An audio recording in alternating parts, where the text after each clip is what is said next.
Hello friends and welcome back to my channel. आज हम बात करेंगे 72nd यूपीएससी प्रीलिम्स के बारे में। जैसे कि आप सबको पता चल गया होगा कि अभी 72nd यूपीएससी की जो डेट है वो एक्सटेंड हो गई है। तो अब आगे क्या? अब सबसे पहले तो देखते हैं कि एक्सपेक्टेड डेट क्या है एंड इसके बाद मैं आपको बताऊंगी कि what is the difference between selected and non selected candidates. तो चलिए सबसे पहले स्टार्ट करते हैं। फर्स्ट टॉपिक हमारा हम आज देखते हैं कि एक्सपेक्टेड डेट क्या हो सकती है एग्जाम के लिए। तो जैसे कि अभी रिसेंट में बीपीएससी का ट्रेंड देखा गया है, तो बीपीएससी की ट्रेंड के अकॉर्डिंग वो 45 डेज आप लेके चलिए कि 45 डेज वो टाइम लेती है कि एग्जाम हो सकता है 45 डेज के बाद।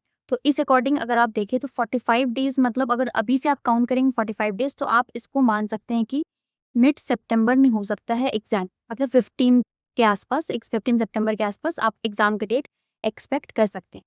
एंड नेक्स्ट बट और भी रिसेंट ट्रेंड अगर हम देखें बीपीएससी की, तो जैसे कि 70th बीपीएससी का आप देखें, 70th बीपीएससी में ऑलमोस्ट 2 से 3 महीने के बाद बीपीएससी ने एग्जाम लिया था, मतलब कि दिसंबर में लिया था एक्सटेंड करने के बाद।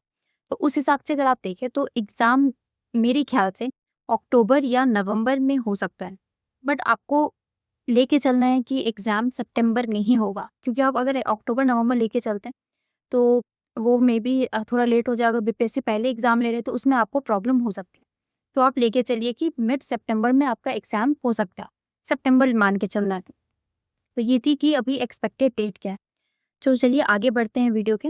मैं आपको अब बताऊंगी कि अब आपको क्या करना है। जैसे कि अभी डेट एक्सटेंड हो गई तो सबको बहुत ज़्यादा अभी कन्फ्यूजन होगा कि अब क्या करें, अब आगे क्या करना है, कैसे टाइम मैनेज करना है। तो सबसे पहले जो मोस्ट इंपॉर्टेंट थिंग है कि करंट अफेयर्स, आपको जितने भी करंट अफेयर्स है उसको अच्छे से रिवाइज करना है। रिविजन बहुत ज़्यादा इंपॉर्टेंट है। एंड जैसे कि अभी डेट एक्सटेंड हो गई तो मान लीजिए आप सितंबर में एग्जाम होगा तो अभी आपको और 2 मंथ का करंट अफेयर्स और करना होगा, जुलाई एंड अगस्त के करंट अफेयर्स को आपको अच्छे से अभी और करना होगा। तो और जो पहले के जो करंट अफेयर्स है उसको भी रिवाइज करना होगा।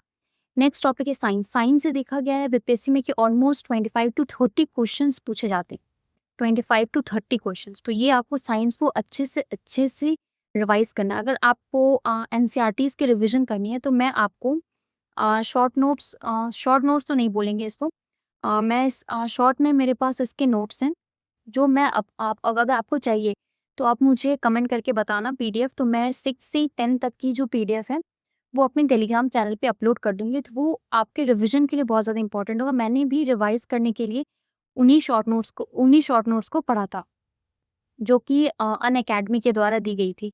Next is history. हिस्ट्री से ही बहुत सारे क्वेश्चंस पूछे जाते हैं एग्जाम में एंड मोस्टली मॉडर्न हिस्ट्री से। तो आपको हिस्ट्री अभी अच्छे से रिवाइज करना। आपने सिलेबस कंप्लीट कर लिया होगा तो अभी आपको जो 2 मंथ एक्स्ट्रा मिला है उसमें आपको और ज़्यादा अच्छे से पढ़ना है, specially history. Next is Bihar. Bihar is very very important, both static and current affairs. आप इससे बहुत सारे क्वेश्चंस को एक्सपेक्ट कर सकते हैं, तो आपको बिहार अच्छे से पढ़ना है अभी। And last is mock test. आपको 2 महीने एक्स्ट्रा टाइम मिला है तो आप ज़्यादा से ज़्यादा मॉक टेस्ट दीजिए। मीन्स मिनिमम मतलब एटलीस्ट 1 टेस्ट आपको हर वीक देना है, वो भी ऑफलाइन। आप ऑनलाइन पे ज़्यादा फोकस ना करें, मेरे ख्याल से ऑफलाइन टेस्ट इज़ बेटर। इससे आपको टाइम मैनेजमेंट का भी पता चलता है। तो ये था कि ये 5 चीज़ आपको अभी 2 मंथ में अच्छे से और रिवाइज करना है। नेक्स्ट, जैसे कि मैंने बताया था, मैं आपको बताऊंगी कि difference between selected and non selected candidates. क्या डिफरेंस होता है कि सेलेक्टेड स्टूडेंट सेलेक्ट हो जाते हैं और जो नॉन सेलेक्टेड है वो सेलेक्ट नहीं हो पाते। तो सबसे पहले जो पॉइंट है वो कंप्लीट सिलेबस। जितने भी सेलेक्टेड कैंडिडेट्स है वो सिलेबस को अच्छी तरह से कंप्लीट करते हैं। वो ऐसा नहीं है कि कोई एक चीज़ पे फोकस कर रहे हैं, वो सारे सब्जेक्ट्स पे इक्वली फोकस करते हैं। जैसे कि हिस्ट्री हो गया, साइंस हो गया, देन पॉलिटी हो गया, इकोनॉमिक्स हो गया। तो आपको अपना पूरा सिलेबस को अच्छे से कंप्लीट करना हो। वही नॉन सेलेक्टेड की बात करें तो वो लोग इनकम्प्लीट सिलेबस का मतलब क्या होता है कि अगर उनको पॉलिटी पसंद है तो वो सिर्फ पॉलिटी पे ज़्यादा ध्यान देंगे। अगर उनको साइंस नहीं पसंद है तो वो साइंस पे ज़्यादा फोकस नहीं करते हैं, ये उनके लिए लॉस हो सकता है। And next is strong basics.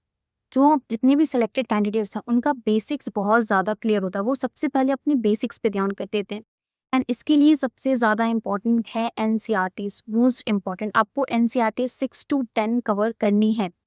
अगर आप सारे सब्जेक्ट की नहीं भी कर रहे हैं, सारे सब्जेक्ट्स की, तो आपको साइंस की तो ज़रूर करनी है, क्योंकि अभी जो रिसेंट ऑडिटर का एग्जाम हुआ था बीपीएससी में उसमें देखा गया था कि क्लास 12th की जो साइंस की एनसीईआरटी बुक है उससे डायरेक्ट क्वेश्चन दिया गया था एंड सबको लग रहा था कि क्वेश्चन कहाँ से आए, तो वो एनसीईआरटी से ही क्वेश्चन थी। नेक्स्ट इज मल्टीपल सोर्सेज, जो नॉन सेलेक्टेड कैंडिडेट्स होते हैं उनका ये देखा गया है कि वो मल्टीपल सोर्सेज पे ध्यान होता है। आज वो एक बुक पढ़ लिए, नहीं तो उनको किसी टॉपर ने बताया कि अभी ये बुक ज़्यादा अच्छा है उसके लिए, जैसे कि स्पेक्ट्रम। स्पेक्ट्रम मान लीजिए कि आप लोग पढ़ें एंड कल किसी दूसरे टॉपर ने बताया, जैसे कि मैंने ही आपको बताया कि सोनाली बंसल की बुक भी आती है, वो मैंने वही पढ़ा था, पर्सनली मुझे अच्छी लगी, तो आप ये शिफ्ट हो जाएंगे। तो ऐसा आपको बिल्कुल नहीं करना, आपको किसी एक सोर्स पे टिके रहना, उसी को मल्टीपल टाइम्स रिवाइज करना है। Next is regular revision. जितने भी सिलेक्टेड कैंडिडेट्स होते हैं उनका बस एक ही मंत्र है, रिवाइज रिवाइज रिवाइज। आपको रेगुलरली हर टॉपिक को अच्छे से रिवाइज करना है। The next is mock test. जितने भी सिलेक्टेड कैंडिडेट्स आप देखिए वो जितने भी टेस्ट होते हैं उनको रेगुलरली देते हैं, वो टेस्ट मिस नहीं करते एंड साथ ही साथ टेस्ट को एनालाइज भी करते हैं। बट जितने भी नॉन सेलेक्टेड कैंडिडेट्स हैं, जैसे कि आप अपना भी एग्जांपल ले लीजिए, अगर आप टेस्ट नहीं देते हैं टाइम पे, अगर आपको टेस्ट में कम मार्क्स आ रहे हैं, है ना, मार्क्स आपका डिक्रीज हो रहा है, तो आपको वहाँ पे डीमोटिवेशन हो जाता है एंड फिर आप टेस्ट देना छोड़ देते हो। तो ये आपको बिल्कुल नहीं करना चाहिए। ये नॉन सेलेक्टेड स्टूडेंट्स का सबसे बड़ा मिस्टेक है जो वो करते हैं। Next is time management. जितने भी सिलेक्टेड स्टूडेंट्स हैं वो सारे टॉपिक्स पे इक्वली ध्यान देते हैं, इक्वली टाइम देते हैं, तो आपको भी इक्वल टाइम देना सारे सब्जेक्ट पे। जैसे कि ऐसा देखा गया है कि जो सबसे पहले तो मैं आपको नॉन सिलेक्टेड स्टूडेंट्स के बारे में बताती हूँ कि उनका प्रिपरेशन इनकंसिस्टेंट होता है एंड वो ज़्यादातर जो टाइम मैनेजमेंट वो अच्छे से नहीं कर पाते। फॉर एग्जांपल मैं बताऊँ आपको, इस केस में एक एग्जांपल देती हूँ, जैसे कि प्री हिस्ट्री है। प्री हिस्ट्री से देखा गया है कि ज़्यादा क्वेश्चंस नहीं आते हैं बीपीएससी में। तो आप एंड कुछ-कुछ ऐसे स्टूडेंट्स हैं जो ज़्यादातर ध्यान इस सारे टॉपिक्स को इक्वली उन पे फोकस करते हैं। जैसे कि प्री हिस्ट्री के टॉपिक्स हैं, तो उसमें से आपको एक या 2 क्वेश्चन मैक्सिमम एग्ज़ाम में देखने को मिलता है। तो जो नॉन सेलेक्टेड स्टूडेंट्स हैं उनका एस्पिरेंट्स, मोस्टली एस्पिरेंट्स जो होते हैं वो देखते हैं, कुछ-कुछ एस्पिरेंट्स के पास ऐसा देखा गया है कि उनको हर एक टॉपिक बहुत अच्छे से उनका पढ़ा हुआ होता है, कवर किया होता है, जो ज़रूरी नहीं है वो भी। जैसे कि तेलंगाना में क्या-क्या प्री हिस्टोरिक साइट्स हैं, क्या-क्या वहाँ पे इक्विपमेंट्स मिले हैं एंशिएंट हिस्ट्री में, वो सब उनको याद है। तो क्या ये ज़रूरी है? नहीं, ये ज़रूरी नहीं है। इसमें इनपुट कॉस्ट रेशियो आपको बहुत कम देखने को मिलेगा।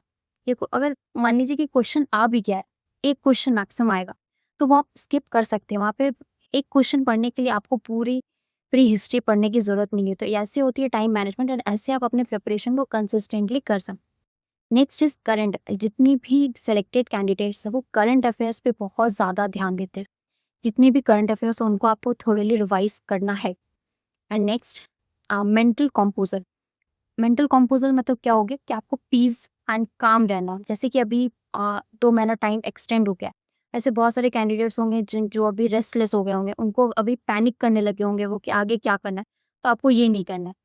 जैसे कि टॉपर्स सारे मेंटल कंपोजर पे बहुत ज़्यादा ध्यान देते हैं। एंड नॉन सेलेक्टेड स्टूडेंट्स का एक और मिस्टेक है कि वो अपनी गलती को एनालाइज नहीं करते, अपने मिस्टेक्स को एनालाइज नहीं करते। जैसे कि आपको मॉक टेस्ट दे रहे हैं, आपने देखा कि बहुत सारा आपका मिस्टेक हुआ है क्वेश्चन, तो इसका मतलब क्या है कि आपने अच्छे से रिवाइज नहीं किया या फिर आपने उस टॉपिक को अच्छे से पढ़ा नहीं। तो आपको यहाँ एनालाइज करना है कि आपके कौन कौन से टॉपिक्स इनकम्प्लीट है, कौन कौन से टॉपिक्स आपने अच्छे से नहीं पढ़ा। तो ऐसी होती है mistakes analyse. So and last में मैं आपसे जाते-जाते एक क्वेश्चन पूछूंगी कि अभी रिसेंट में इंटरनेशनल फूड विलेज बिहार में कौन से डिस्ट्रिक्ट में बन रहा है? आप इसका मुझे कमेंट बॉक्स में आंसर देंगे।